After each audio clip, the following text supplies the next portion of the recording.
Newsroom is a segment in the program where we look at how we, the members of the Fourth Estate, have done our work and also self-critique. So we are welcome to let us know if there's a particular story that has stood out for you this year. Of course, as we wind down, we are taking down a walk memory lane to look at some of the stories that have made headlines, and also if there's one particular one that has stood out for you. And this morning, what we'd like to interact with you in form of a question is ask you, are there or is there a story that you feel we have not exhaustively covered, be it under corruption, could it be whatever topic it might be? Do let us know. I'm going to now hand over to Zinzi Kibiku, who's going to introduce the panel and get into the discussion. Later on, I'm going to be looking and sampling some of your comments that are coming through, so keep them coming. I will be reading through them. But for now, let me hand over to Zinzi.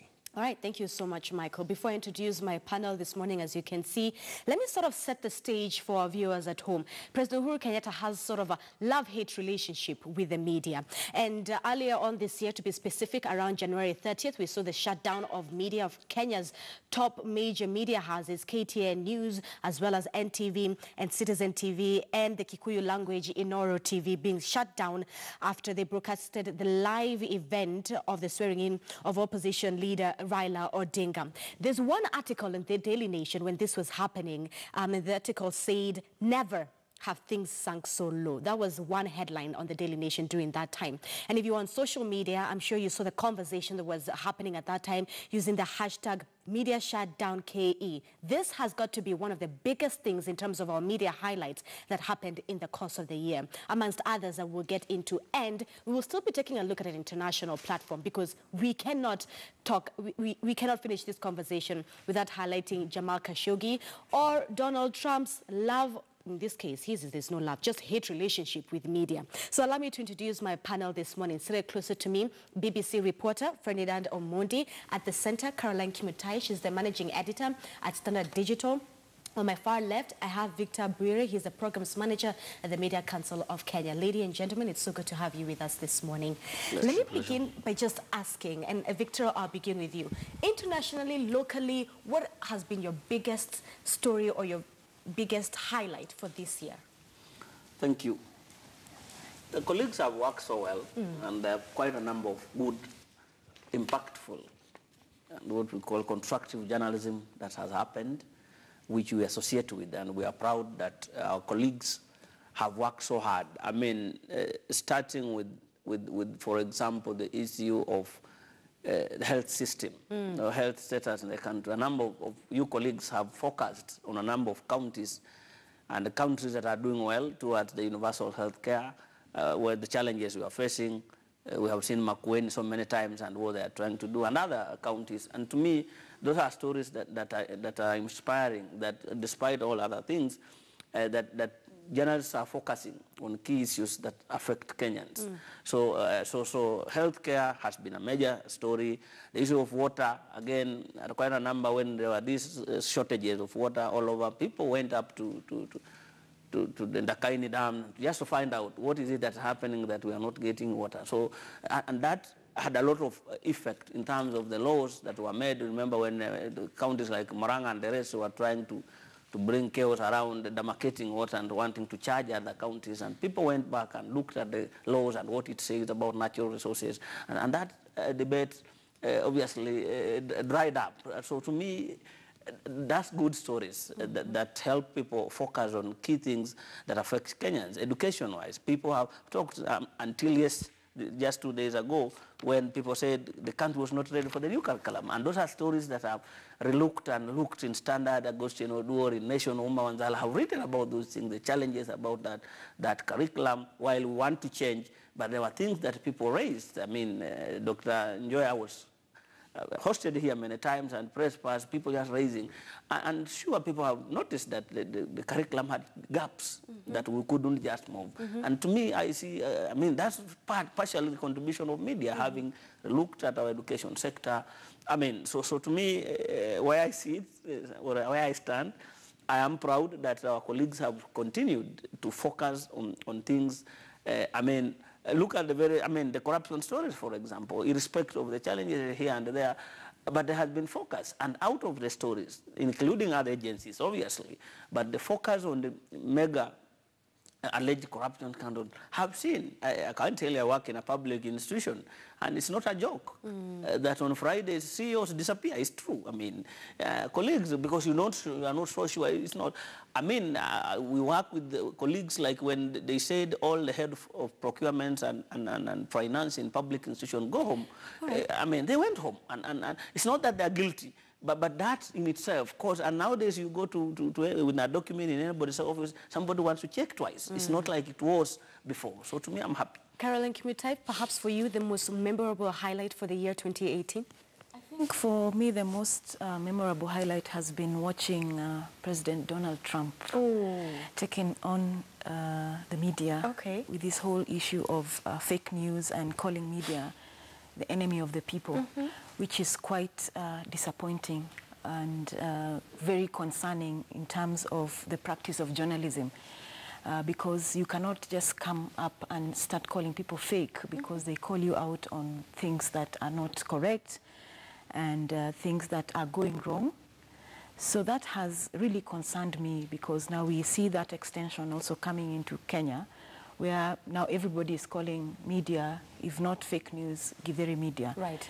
And I think there is now a conversation around what is the role of the media. And that's one aspect we'll have to highlight, yes. Donald Trump's response to media. Ferdinand Ombondi, for you perhaps, and the fact that you work with an international broadcaster, what was the biggest memorable highlight for you? Well, I'll have to get closer home to what really affects me as a journalist, and I have to speak about Jamal Khashoggi, because the manner in which he was murdered, so brazen by some of those biggest powers in the world, in a foreign country where he shouldn't have been touched in the first place, and expecting countries like the US, who should be putting the strongest condemnation against it, but you have this president who say, you know what, somebody has been killed, but we have a lot of money with them, so you're trying to make excuses not to pursue justice. And the reason why this is very dangerous for us is that Jamal Khashoggi is just because he was that famous, and the man in which he was killed highlighted the dangers under which journalists go, because he used to write for the Washington Post. He did. But if you look at the Reporters Without Borders report, this year alone, 80 journalists were killed in the line of work, and close to 350 were jailed. So Saudi Arabia have just shown us how dangerous it is, and it has been discussed widely, and this is what sticks out from me going into the new year. You know, Mundi, the irony behind that is that even Donald Trump's son-in-law is a very good friend with the Prince Crown, which also raised up a lot of questions around his killing. Well, we have to say here, because Saudi Arabia insists that it was a case of rogue operatives, but you have to look at that in the context of the kind of leadership that they go there. Nobody would trust that people would go rogue and do such a thing. And even the US Senate concluded that this was done with the knowledge of Prince Salman. And you come closer home and look at what happens in Africa, where there are dictators. They only need to say a word and journalists are in danger. You saw how dangerous it became for, I think, Nation Media Group journalists when they were in Kibera during the demonstrations, and then somebody just said, Nation Media Group, you do this, and you have seen how rowdy some of these people can get. So it takes only a word to take a life, and some of these politicians do not see that, or they know it and they pretend they do not know. And then on that note, back here at home, one of the comments that President Uhuru Kenyatta has made this year around gazetes was that gazetes are just used to wrap your nyama. Here's that specific soundbite. Lakini kila siku ukichukua hiyo gazeti ambaye mimi nasoma headline tu, hiyo nyingine zinawacha, lakini ukichukua gazeti ati unaangalia gazeti inaambia ya kwamba nyinyi watu ya Bomet, watu ya Rift Valley ati mumechoka na ndugu yangu. Hapana, acha mimi niseme ukweli wangu, wale wanaandika si wako hapa. Kwani si ni mimi ndio nasoma au nyinyi hamsomi hiyo gazeti? Nataka leo mniambie ya kwamba yale ambaye tunasoma ni ya ukweli au ni ya uongo? Ni ya uongo. Nataka kuona kwa mikono wale wanasema ya kwamba hiyo ni mambo ya upuzi. Yale ambaye tunasoma ni ya upuzi. Kwa hivyo vile nilisema ya kwamba gazeti ni ya kufunga nyama ni sawa. Tuendelee namna hiyo. Basi sawa sawa, tuendelee. Hii maneno mingi mnasoma, mjue ya kwamba hawa ni watu ambao wako na kazi ya kufanya, na mara nyingi kazi yao ni ya porojo na propaganda na fitina, lakini ndio kazi wako naye. Magazeti kama tumekosa agenda ambayo itauza newspapers and our televisions, we want to ask you to stop peddling lies and propagandas which are not founded by facts. Ile kitu tu inafanyika hapa ni ulaghai wa magazeti. Na tunataka kuambia magazeti, please, for heaven's sake, be professional and be objective. Kila headline ukiangalia, Rais Uhuru William Ruto, Rais Uhuru William Ruto. Tafadhali mtupe nafasi tufanye kazi. There you go. All right, so Caroline Kimitai, let me ask you, how would you describe President Uhuru Kenyatta and his deputy's relationship with that of the media?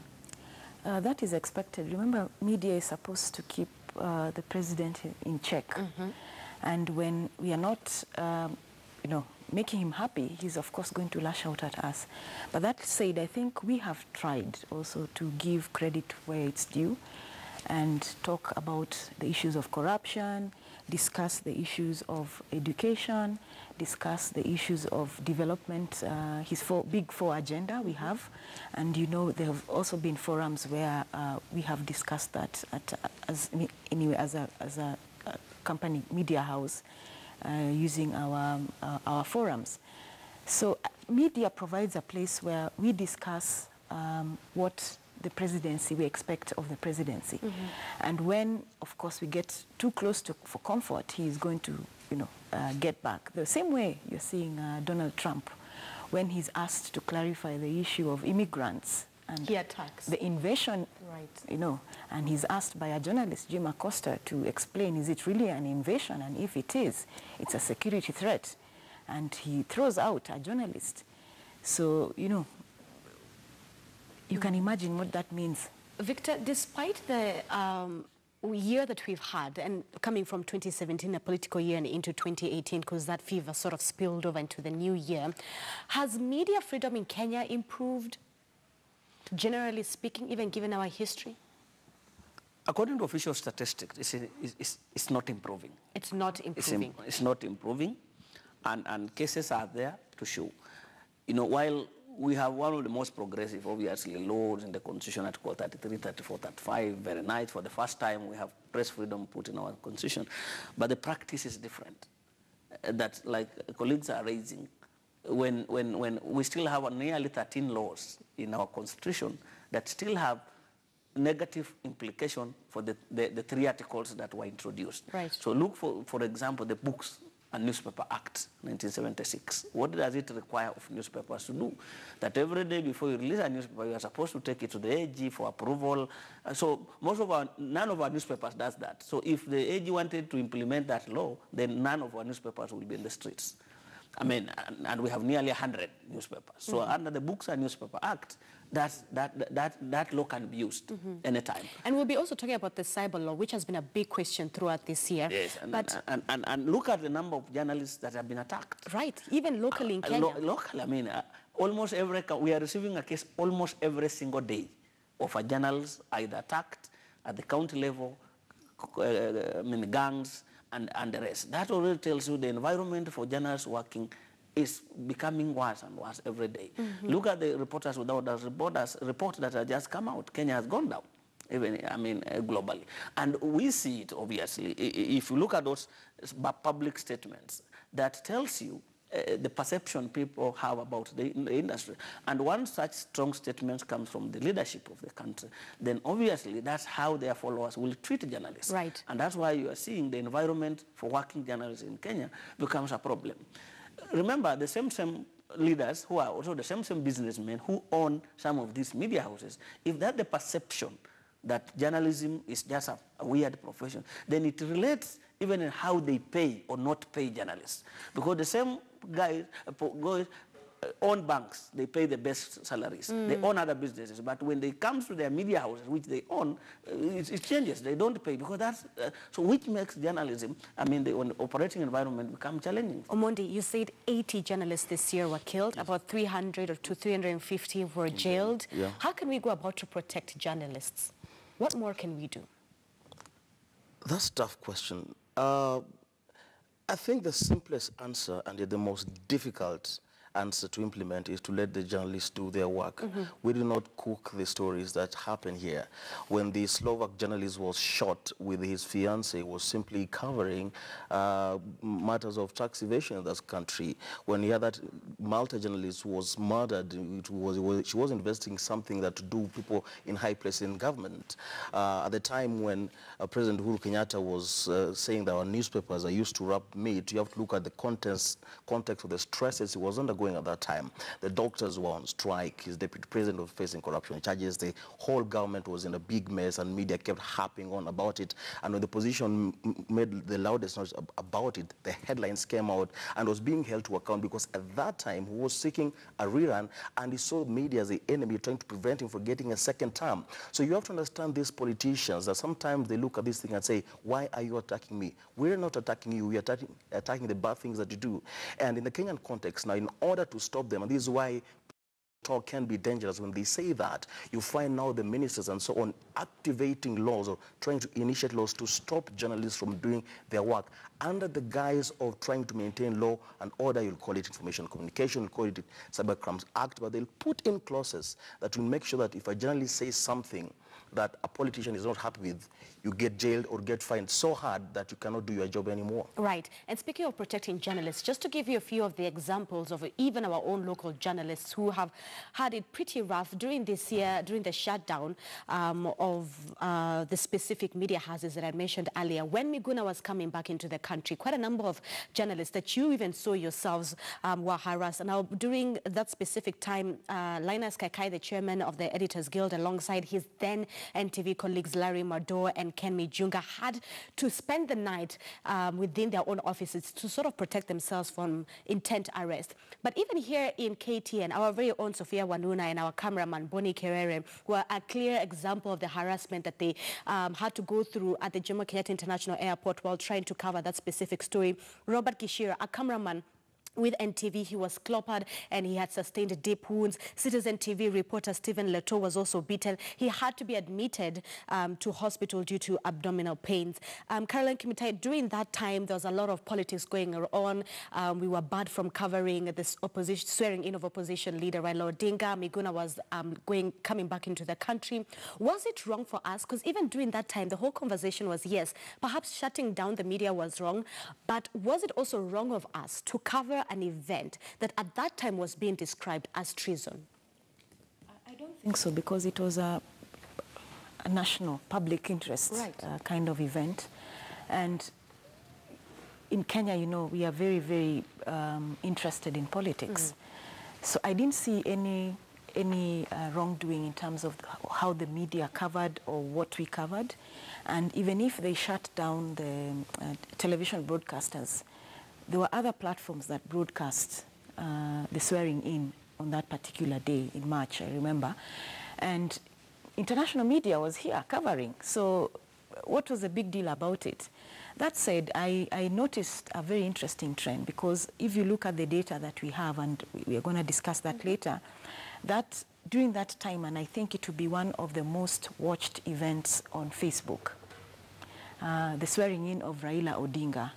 And it's, if you look at the Google Trends, the swearing in and Raila Odinga is rated very highly this year. And you could see how technology plays such a vital importance when it comes to journalism in this day and age. Yes, and even the fact that they closed down the station, it even became a bigger story globally in terms of the practice of journalism and the freedom of press in this country, and what the leadership and the political class does to media. Right. Rita Bire, Standard Group Media, Nation Media Group, Royal Media Services, three of the main watchdogs in Kenya came together, stuck together. That unity, why was it so important for those three media houses to say, we will not go back on air until all of us go back on air? And the fact that we had all spoken with one voice. Why was that unity within the media so important? Very important thing. And we have told media, just like any other profession, that there are areas where it's business interests where you can differ, but there are areas where you must stand together as an industry, because there's a better advantage you enjoy as a bigger group than when you are fighting these small things. And that's a strategy that I have seen media owners now adopt gradually. I have seen now a revamped Kenya Editors Guild. We are seeing a lot of reorganization within the media support groups, so that there are times we have to come to stand together and say, and that's coming even some of this, when we say we must black out some of these people who are harassing journalists, then it comes out as one position. You saw in the US when all media houses, even including Fox, joined others when they were suing the presidency for blocking, from accessing State House, White House. So that's the spirit that we are talking about. And that's not, as media houses start looking at new business models of operating, there are things they need to look at and say, we are going to do for the bigger industry, we'll join together and approach it. You remember in elections, we told media owners, instead of each of you having a media monitor or a poll agent in all stations, why can't you come together and have a joint media monitoring system where you and share some of these things? So that's coming out gradually, and it will be a common face in the media industry. I've seen the strategy of sometimes commonly approaching things that affect the industry. Omondi, I'm so glad that you're here, because you can now give us the international perspective, having working with BBC. At that time, international media also came out and vocally covered this specific issue. At the end of the day, we are still one umbrella. As a journalist, and as an international journalist for that matter, were you satisfied with how international media covered this specific scenario? It's a very tricky question to answer, because I do know that the government did also get in touch with the BBC and gave those warning against live coverage. But also at the same time, as a media house, we do not get intimidated as long as we know what we are doing is right.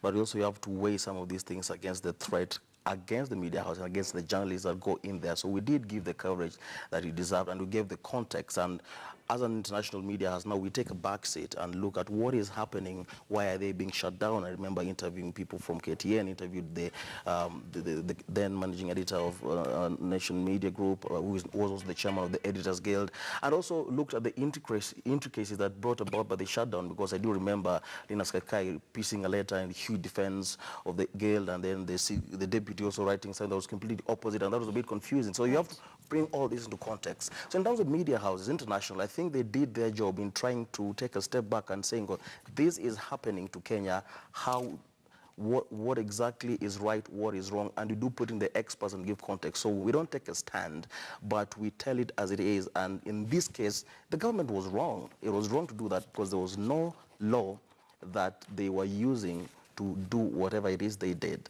And I think they knew it. Just brazen act of, for lack of a better word, a dictatorship. So we can stop you from doing that, because no crime had been committed in transmitting what was being done at that time. But then here we are, that happened, and it did show how dangerous this country lives in, even in the fact that there are laws guarding the media and laws guarding the people. Governments still have the temerity to break those laws if they do not feel it's comfortable for them. All right, Caroline, here's the thing. On Mashujaa Day this year, we saw President Uhuru Kenyatta saluting the media. He even went ahead and said, listen, as Kenyans, if you have to report a graft or a corruption report or a specific individual found guilty, if you go to police and they don't listen to you, come to the media. Nevertheless, back in 2013, if my memory serves me right, there was a website that was launched where the president himself could talk directly to Kenyans, and Kenyans could report graft cases to him. There was even an SMS line, 33,000 rather, was the SMS line that Kenyans could send their requests on. Isn't that not quite ironic? If the Kenyan government couldn't get a website and an SMS code right back in 2013, and now here he is saying, come to the press. Isn't that not a bit ironic? I think he realizes this monster, as we call it, called corruption, is bigger than all of us. And the media does play a key role in whistleblowing, so to speak. And it is also very encouraging when he says that when Kenyans notice something wrong in the public sector or in the private sector, wherever, as regards corruption, that they should come to the media. I think that's a good step in the right direction. I also think that he knows the only legacy that he must leave and should leave is having at least dealt with corruption. All right. So I'm not surprised by his change of tune. We've seen so many headlines about corruption. We have NYS. This year has been one of the biggest stories. We have seen the hospital scandals. So I think the more he is doing this, I think that also means that DPP is able to be put on the spotlight in terms of the work that you should do. It also extends to the judiciary. What are you doing in terms of justice as far as these corruption cases are concerned? So he's just set up a ball of fire to ensure that we are screaming and shouting, and the public officers are put to task in terms of what are you doing? Are you investigating enough? But it also means that now the DPP and his team has to do a great job in terms of investigations and ensuring that whatever evidence is presented to court is actually solid and we see people going to jail. Beautiful. Let's now move this conversation to the international platform. I've been waiting for us to get here because Donald Trump is also quite interesting. Critics would say Trump's main goal is to literally humiliate the media. In a recent interview with CBN News, he said, and I quote, "I do it to discredit you all and demean you all so that when you write negative stories about me, no one will believe you." And he often labels New York Times, and he's a New Yorker himself, as failing, right? And recently, when he was being questioned about the migrant caravan that we saw, he told a CNN reporter, and I quote, "That's enough, put down your mic, sit down, you are rude, you are fake news." Take a listen. They're hundreds of miles away, though. They're hundreds and hundreds of miles away. That's not an invasion. Honestly, I think you should let me run the country. You run CNN. All right. And if you did it well, your ratings would be much better. If I may ask one other question. Mr. President, if I may ask one other question, are you worried? That's enough. That's enough. Mr. President, I that's was going to ask one of the other folks. That's enough. Pardon me, ma'am. Excuse President, me. That's enough. Mr. President, I had one other question, if I may ask, on the Russia investigation. Are you concerned that you may have... I'm not concerned about anything with the Russian investigation because it's a hoax.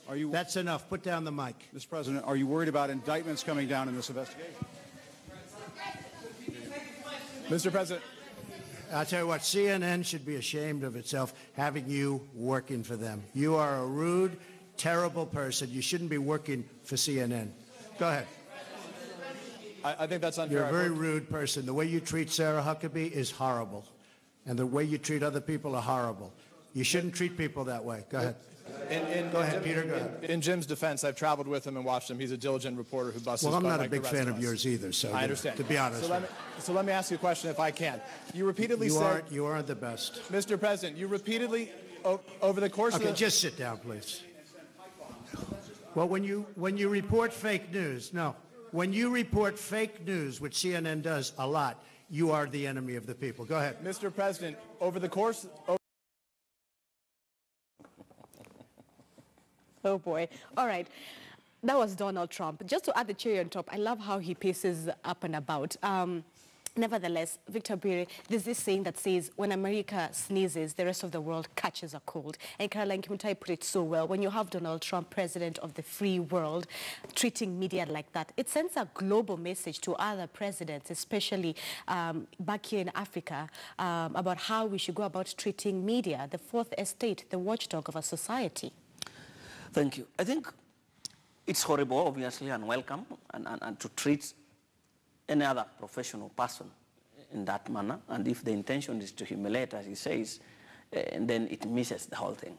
But we also need to understand that there are people who know how powerful media is, the role media does, so that in the retrospective, the attacks against media is supposed to help them maintain their popularity.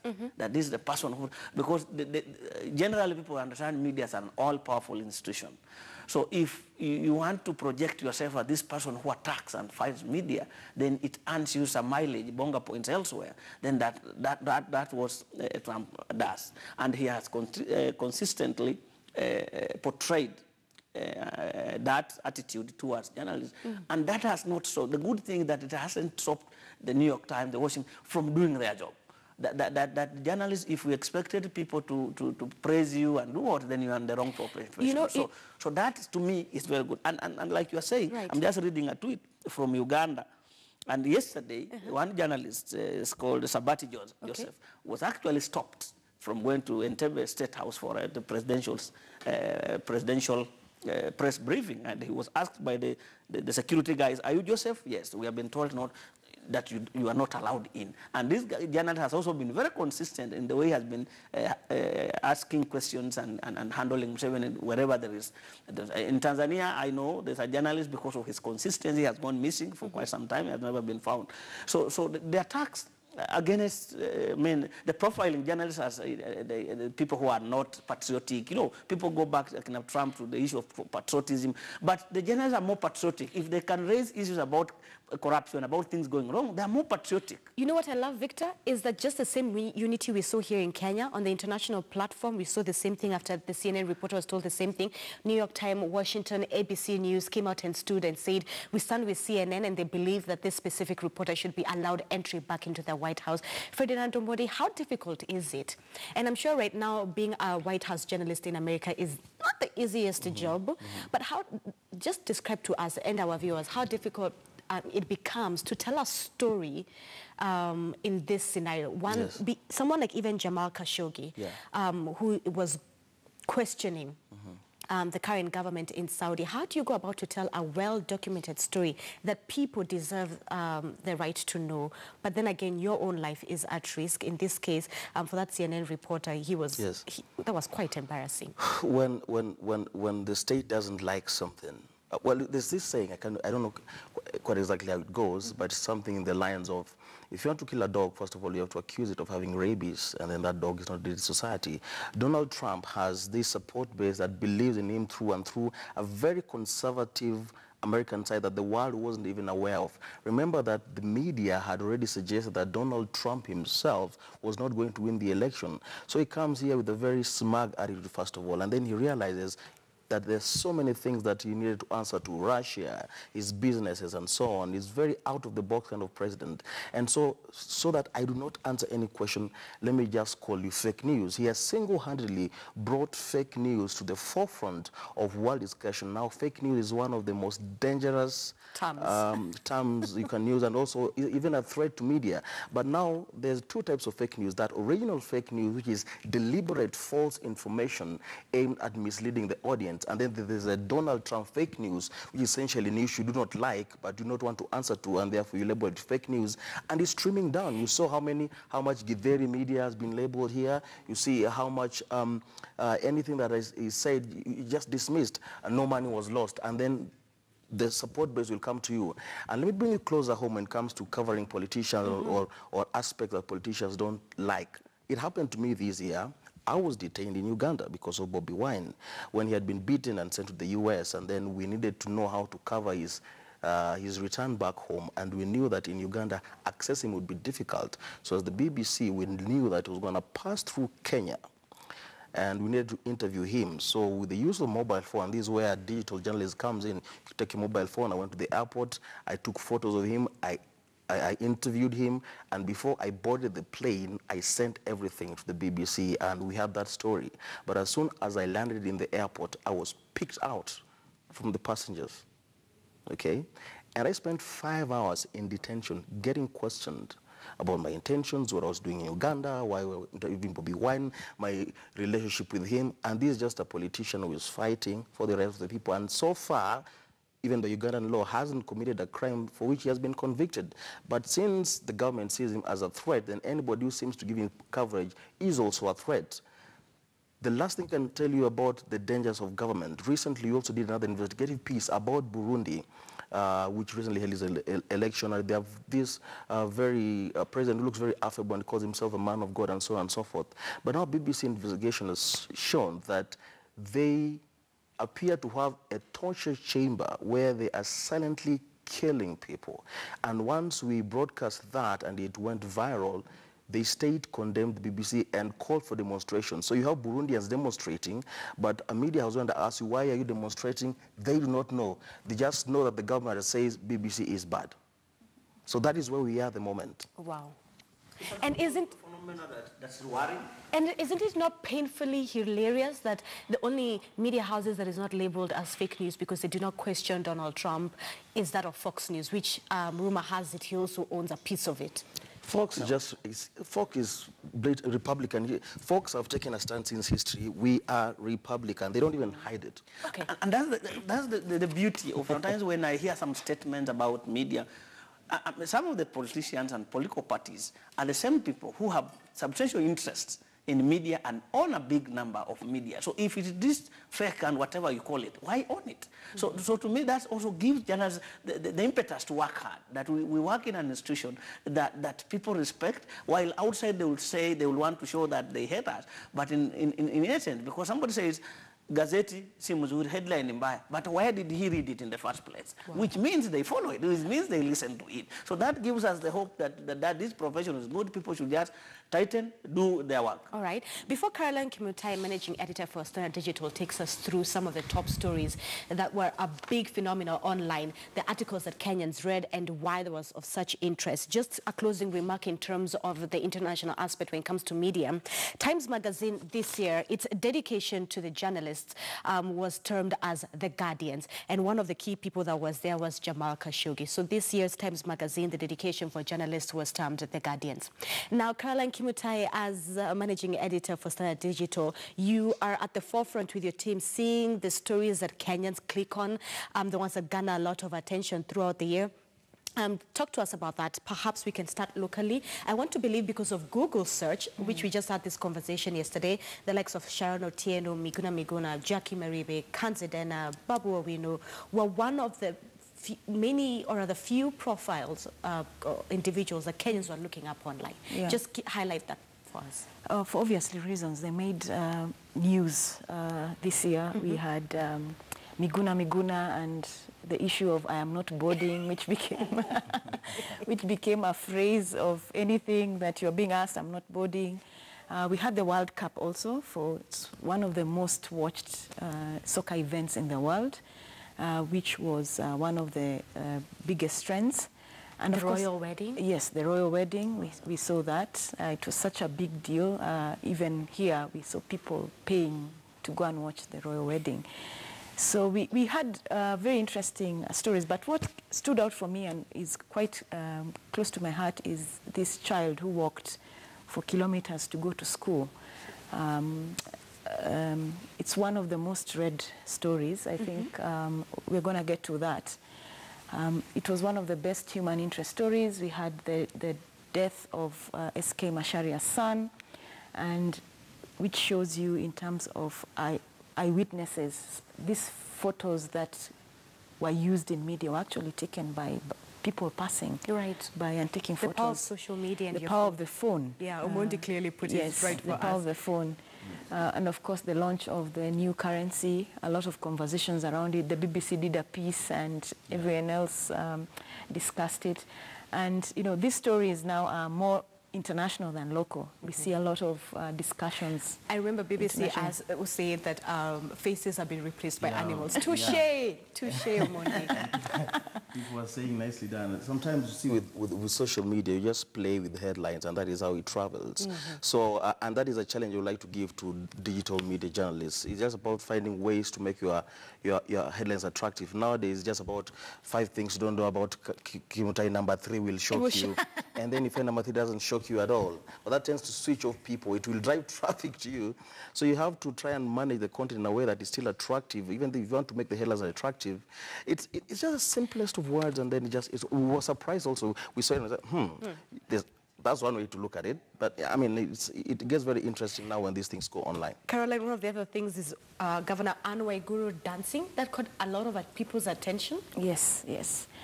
This year we are seeing a lot of growth in terms of video and a lot of viral clips going around. And going into the future, I think if we are to talk about the predictions of next year, we're going to see a lot of video. The other thing that really impressed me was the investigative piece that BBC again did of the video that went viral in Cameroon, and how they even used technology to find out when it happened, how many people were shot, how many identified and named the killers and the faces and the types of guns, but using Google Earth. Did you know that when I sit here and I post my picture and I say I'm in Taj Mahal, you can actually use Google Earth to find out where I was standing, what time of the day, and what position I was standing. Even though you were right here standing. I've posted here, I posted the photo 2 years ago. I was at the Taj Mahal. You can actually use Google Earth to find out where I was standing, the exact point I was at. So that shows you that even if you are called fake, that we need to call out the leaders and fact-check the claims that they make. All right, Victor Bure, now that we're on this conversation of online journalism, which seems to be the new phenomenon, seems to be where we're moving with when it comes to news telling, what is the Media Council in Kenya doing to prepare for this in terms of protecting online journalists and online journalism in general? Because the cybercrime law, which was one of the biggest conversation, a lot of people, a lot of bloggers and even journalists came out to say that part of the cyber law was positive in the sense that it handles cybercrime and bullying online, but also it went to infringe and deny and threaten the freedom of expression. And we cannot deny the power of your mobile phone in this day and age as a journalist. Thank you.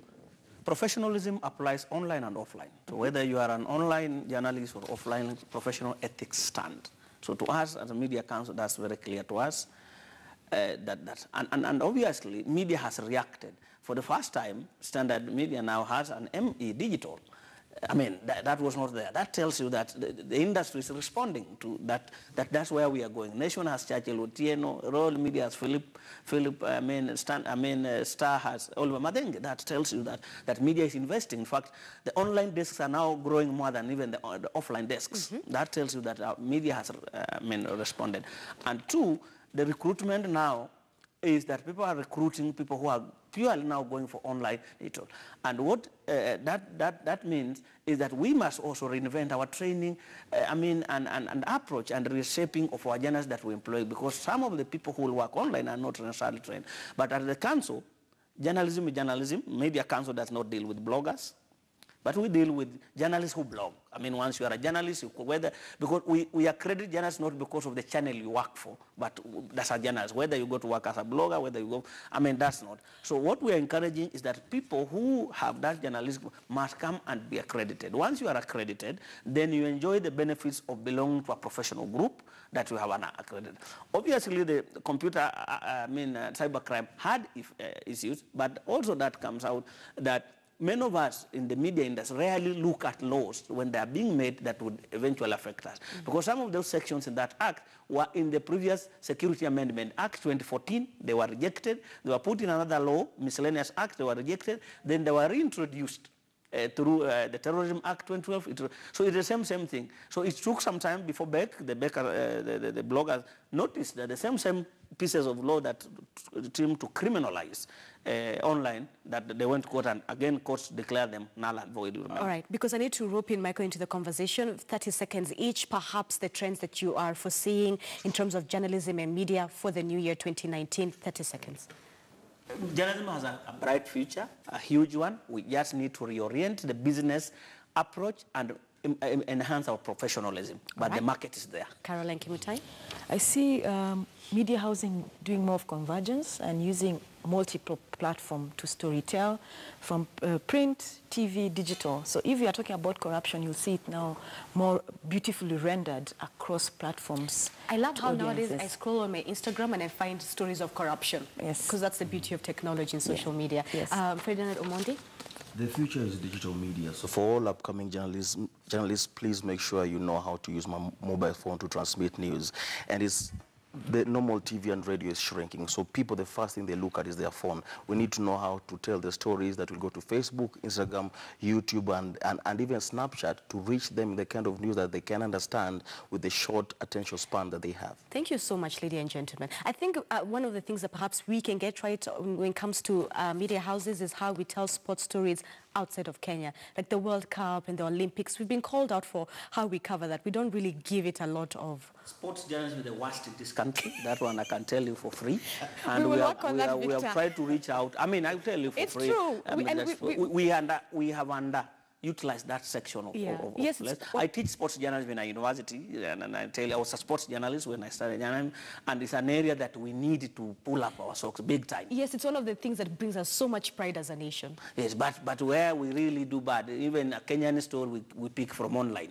Yet it's even our own runners who are going, and we know very well we have predicted they will win, but we never prepare. We'll wait for BBC to pick their story. Victor Bure, the programs manager at MCK, Ferdinand Omodi, reporter with BBC, and Caroline Kimutaya, the center managing editor for Standard Digital. Michael, I come back to you and ask you, for you, what was your biggest media highlight for the year 2018? I think for me it would have to be Jamal Khashoggi's brutal murder, and the fact that the United States seemed to somehow,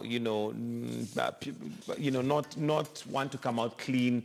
I think I remember Donald Trump actually meeting the prince, Jamal himself, and basically trying to sanitize that. So that for me I think is what stood out. But also an interesting way to end the conversation with sports journalism, especially with the fact that I know Kenyans love sports. I mean, Jose Mourinho, I'm sure, was trending yesterday by virtue of the fact that he was fired. But then again, you wonder, why is it that Kenyans love sports, they love football, but we don't seem to, promote the sports journalism sector for one reason or the other. I don't know whether it's not lucrative enough. I don't know whether it doesn't pay enough. But even look at our newspapers. Most of the sports stories will always be at the back. Rarely do you find, a sports story at the front. Only when we've won, and it'll be a small clip there with a picture of one of the runners, and that's it. But there you go. When the bulletin is overrunning, they kill sports, and that's why I moved from sports. It hurts like hell. Yes. Absolutely, yes. When you do 6-7 stories and they tell you, please do the underlay and sign out, you run out of time, because they gave 15 minutes to politics instead of the 9 they are scheduled. So also media houses need to change their attitude about the sports segments. I hope they are right now. And outstanding sports journalists in the country. It's not a, we have Elias Makori, who have, quite a big number, but we need to support them. We have had a discussion with even Sports Pesa, with the Sports Association, Mike Mbaisi. What do we do to improve sports journalism? But in your opinion, Victor, what is it that makes it take the back street, given that Kenyans do love sports? I mean, we do enjoy sports. It's an attitude from I don't know whether we love sports or we just love football. It's an attitude from the newsroom, who tend to think sports in a back burner. But we know there are magazines that just do sports that are doing so well. But also, let's be honest, the audience would rather perhaps take a look at a corruption case story because it's sweeter and juicier, quote to quote, than a sports You'll be surprised that people read sports more than even some of this. Yesterday, away from Mourinho was a worldwide trend. Yes. Sometimes about picking out what stands out. A hideous refereeing decision in the KPL, if highlighted properly, can be a big topic for discussion. If you have a camera and you show it and you put it on Instagram, it's supposed to be a penalty, and he pointed to a corner. Yes. That is what stirs debate. If you look at the BBC website, they look at referee decisions, they look at the Neymar's diving and so on and so forth. So you have to create things that will be of interest. It's all about storytelling. Do we then lack the skill to storytell? Yes, or to we do. Contextualize it and give it, that life? And here, let me give free advice to sports journalists, especially in international news. Please stop copy-pasting from BBC, and then especially the results. You copy, then you paste, then you put the sport. I have read it, then when I listened to the bulletin, wait a minute. You copied even the comma, paraphrase. And the FM stations, the commentators, they imitate weird things, and almost all our radio stations now have a sports thing, but where people have not exposed themselves to any basic sports, even terms, players, and you'll see it's so irritating. If we are going to commentate, take time and read, and players have just numbers. Check using Google to know which player is instead of playing where. Instead of just making noise. All right, evidently this is a conversation that can continue, and it looks like sports journalism should have been what we should have started with right there, because it seems to have a lot. But time waits for no man, so we'll have to wind it up right there. Thank you very much for joining us this morning. It's now 15 minutes after 8. We'll have to take a short break, but when we come back, let's talk about skincare. This is Morning Express.